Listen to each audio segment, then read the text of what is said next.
Bonjour chers collègues, j'espère que vous allez bien. Aujourd'hui, je vais vous présenter un petit outil bien pratique pour vos vidéoconférences.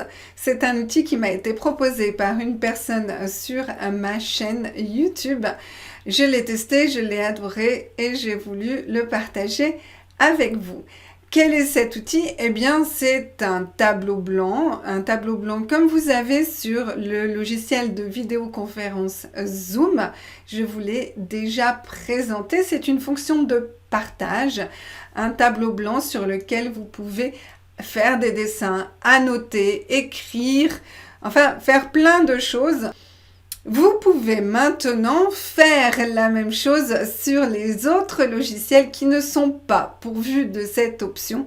Par exemple Skype, par exemple Jitsi. Je vous ai fait un tutoriel sur Jitsi et je vous avais dit que un des seuls inconvénients était qu'il n'y avait pas ce tableau blanc.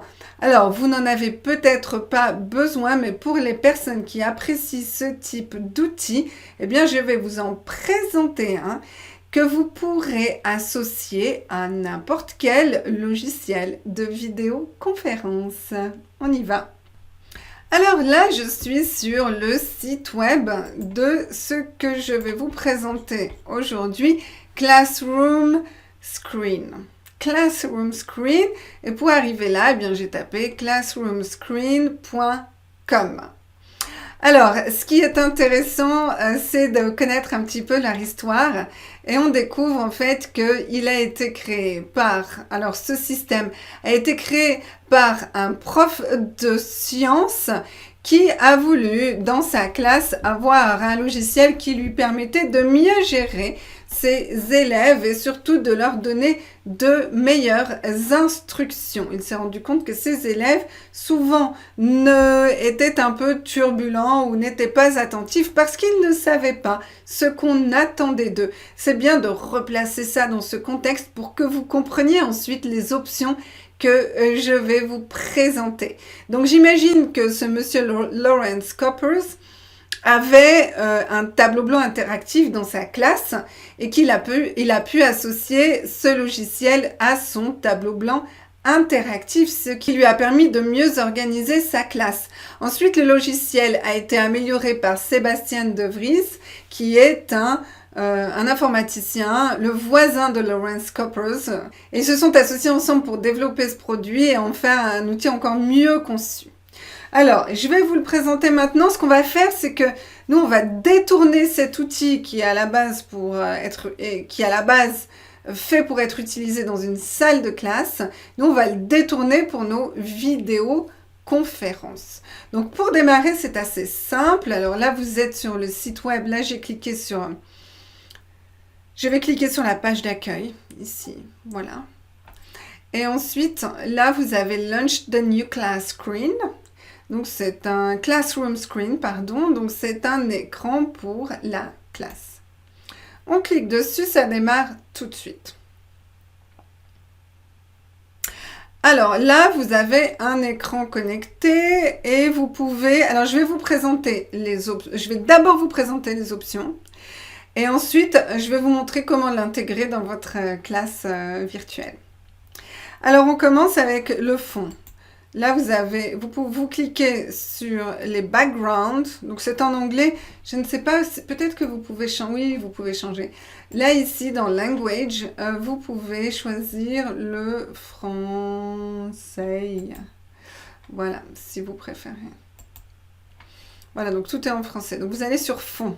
Alors, je retourne. Hop, on recommence. Donc, vous arrivez là, vous changez. Là, vous avez les options en français. Vous cliquez sur Fond. Donc là, vous avez des fonds d'écran, vous pouvez en ajouter un, celui que vous voulez. Autrement, hop, moi je vais choisir celui-là.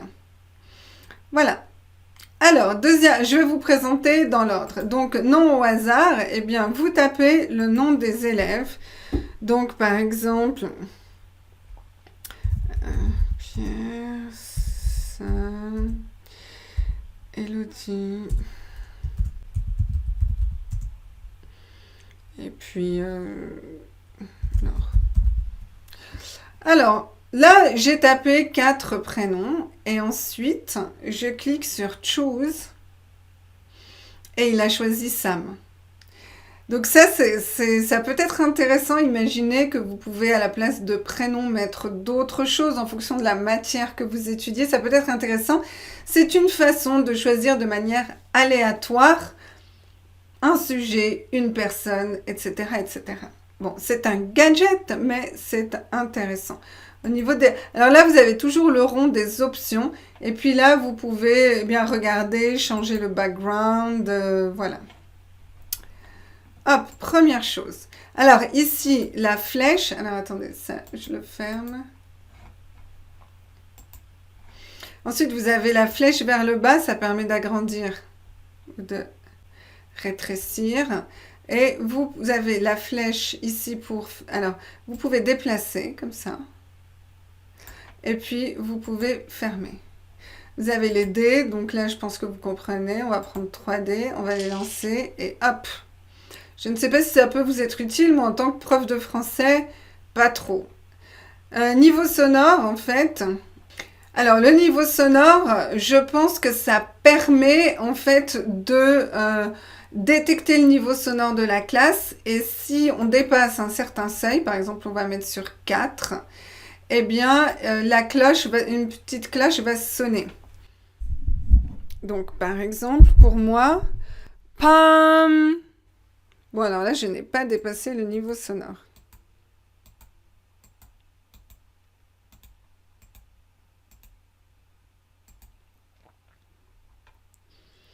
Donc, j'autorise l'accès à mon micro. Et là, hop, je parle et vous voyez le niveau sonore qui est là. Donc là, on va mettre max nose. Hop, j'ai dépassé le niveau sonore acceptable et donc j'ai la cloche qui se déclenche.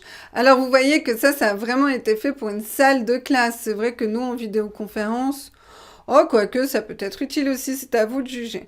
Alors, ensuite, vous avez le dessin. Donc ça, eh bien...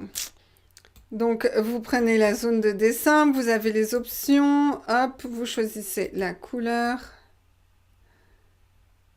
vous dessinez, vous gommez une partie, ou vous retournez en arrière. Voilà. Vous pouvez le mettre en plein écran, je ne vais pas le faire ici, vous pouvez le déplacer, vous pouvez l'agrandir. Voilà, donc bien pratique pour dessiner quelque chose. Si vous avez un stylet, une tablette avec un stylet, ce sera encore mieux. Alors, bien sûr, vous avez le texte, c'est ce que j'utilise le plus personnellement. Donc là, vous tapez votre texte, vous choisissez comme d'habitude la police. Hop, vous choisissez la largeur, la couleur. Vous pouvez même mettre un lien. Hop, vous choisissez la taille ici. Donc moi, par exemple, ce que je fais, c'est que je fais... Ouais, là, j'ai mis un lien, donc hop, on va mettre... Voilà. Donc, je fais comme ça. Ensuite, j'agrandis. Et ce que je fais, c'est que je choisis la couleur ici. Et je vais mettre à peu près la même couleur. Hop, c'est celui-là. Je vais essayer de mettre la même couleur que le fond. Donc, par exemple, pour le fond, est-ce que j'ai la même couleur? Le fond, il est là, pardon. Hop. Bon, c'est à peu près la même couleur. Donc, vous pouvez écrire et puis vous pouvez vraiment l'utiliser. On le verra dans votre classe en ligne pour écrire sur votre logiciel de vidéoconférence. Alors ensuite, eh bien, vous avez des petits symboles comme ça pour dire « tu peux parler, écoute ». Demandez à votre voisin, pour la vidéoconférence peut-être pas, et travaillez en groupe. Alors, je vous montre les options, vous choisissez ce que vous voulez. Là, on a les feux de signalisation, donc bleu, vert, jaune et rouge. Donc, c'est à toi, ce n'est pas à toi, etc. Là, on a un sablier, donc sablier, hop, on va mettre un timer de 10 minutes, on met play. Et là, vous avez un timer. Et donc, il y aura une petite musique qui va résonner. Ouf, c'est agressif. Vous avez une horloge pour ne pas oublier quelle heure il est. Bon, c'est bien pratique aussi. Et puis, un calendrier. Bon, voilà, le calendrier, je ne sais pas si ça vous sera utile, mais tout dépend de ce que vous faites, de ce que vous enseignez, etc. Donc voilà, c'est tout, on a fait le tour, je vous ai montré toutes les options. Donc c'est vraiment un tableau blanc sur lequel vous pouvez écrire, dessiner, communiquer. Et maintenant, ce qu'on va faire, c'est qu'on va l'intégrer dans Jitsi. Voilà. Avec Skype, vous pourrez faire la même chose, mais je vais vous montrer pour Jitsi, pour 8.8. Et ensuite, vous pourrez l'utiliser pour n'importe quel logiciel de vidéoconférence, sauf Zoom. Ce n'est pas nécessaire de l'utiliser pour Zoom puisque c'est déjà inclus dans le logiciel Zoom, pas celui-là exactement, mais un tableau blanc. Il y a déjà un tableau blanc. Allez, on y va, on se retrouve dans la vidéoconférence. Donc là, je me retrouve sur le site web de Jitsi. Alors, je ne sais pas si vous avez regardé mon précédent tutoriel, mais vous avez pu constater qu'en 2 semaines, eh bien, ils ont refait tout leur site web. Eh bien, leur en a pris parce qu'effectivement, comme je vous l'avais dit dans le tutoriel Jitsi, leur site web n'était pas très pratique. Alors voilà, là, c'est beaucoup plus clair. Donc, pour commencer la vidéoconférence, vous avez ici « It's in action, start a meeting ». Donc, vous commencez le meeting ici. Donc là, je ne vais pas vous refaire le tuto. Si vous voulez voir le tuto, vous pouvez. Voilà. Hop. Donc, je ne peux pas apparaître à l'intérieur comme la dernière fois parce que ma caméra est occupée ici, mais je vais faire une petite feinte. On va faire comme si j'étais à l'intérieur. Hop, on va me mettre ici, même si en réalité, je n'y suis pas. Ok, donc ensuite, ce qu'on va faire, c'est qu'on va aller sur l'écran de partage. Donc, partage, c'est ici, partagez votre écran. Alors oui, il y a certaines personnes qui m'ont écrit, qui m'ont dit qu'elles n'arrivaient pas à partager. C'est fort possible que ce soit dû au fait qu'elles n'aient pas utilisé Google Chrome. C'est vrai que c'est conseillé d'utiliser, il est conseillé d'utiliser Google Chrome avec Jitsi pour l'instant. Donc si vous avez des problèmes, surtout allez sur Google Chrome pour voir si les problèmes persistent ou pas. Donc là, on partage. Ensuite, eh bien, je vais partager... Hop. Je vais sur Brave Tab. Pourquoi Brave? Eh bien, parce que Brave, c'est mon navigateur, mais pour vous, ce sera par exemple Google Chrome. Alors ensuite, je clique sur Classroom Screen. Et là, je mets Share. Ok, et là, vous voyez, je suis dans la vidéoconférence. Donc, normalement, hop, quand on fait comme ça, eh bien, hop, je ne suis plus aussi grande. Je suis toute petite. Allez, pour votre confort personnel, je vais rester ici. Et puis ensuite, attention, vous retournez. Là, vous voyez « Sharing this tab to meet Jitsi ». Eh bien, là, vous voyez, c'est « Partager ». Ça vous dit que cet écran est en train d'être partagé. Et vous pouvez écrire dessus et faire tout ce que je vous ai présenté auparavant. Voilà. Donc, ça peut être intéressant pour vous si vous avez besoin de ce type de fonctionnalité avec votre classe. Alors, si vous êtes prof de maths, vous allez bien sûr me poser la question des formules mathématiques. Je ne vois pas grand-chose, donc effectivement, si vous voulez des formules mathématiques, je vous conseille de partager votre logiciel habituel. Ça peut être Word, ça peut être Excel. Voilà. Là, c'est vraiment la fonctionnalité du tableau blanc normal, basique, que je vous ai présenté déjà sur Zoom. Voilà. Donc maintenant, si vous voulez, je peux vous montrer la différence sur 8.8, comment faire sur 8.8, mais c'est quasiment la même chose.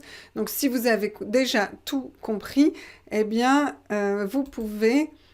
Hop, vous pouvez déjà quitter ce tutoriel. Allez. Ce qu'on m'a aussi demandé, c'est comment partager, comment inviter des élèves dans ma classe. Eh bien, je clique ici en bas sur information, là vous voyez, j'ai le lien. Donc je peux le copier, je peux aussi ajouter un mot de passe et j'envoie ce lien par email aux élèves. Ok?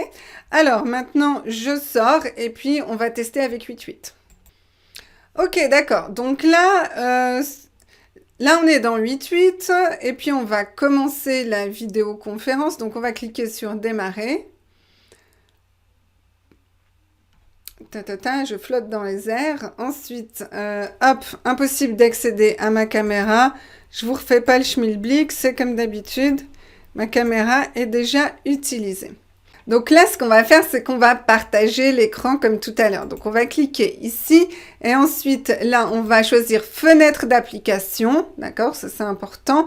Et puis là, vous choisissez l'onglet qui correspond. Donc moi, c'est Classroom Screen sur Brave. Donc je clique dessus et je partage. Et voilà, là, je suis en train de partager cet écran sur 8.8.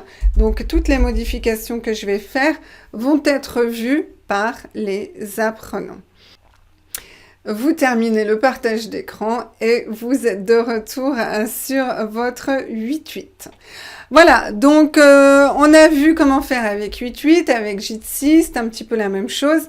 Testez avec Skype et dites-moi ce que vous en pensez. J'espère que vous avez aimé ce tutoriel. Si c'est le cas, eh bien, n'hésitez pas à liker et à vous abonner à ma chaîne pour avoir plus de tutoriels.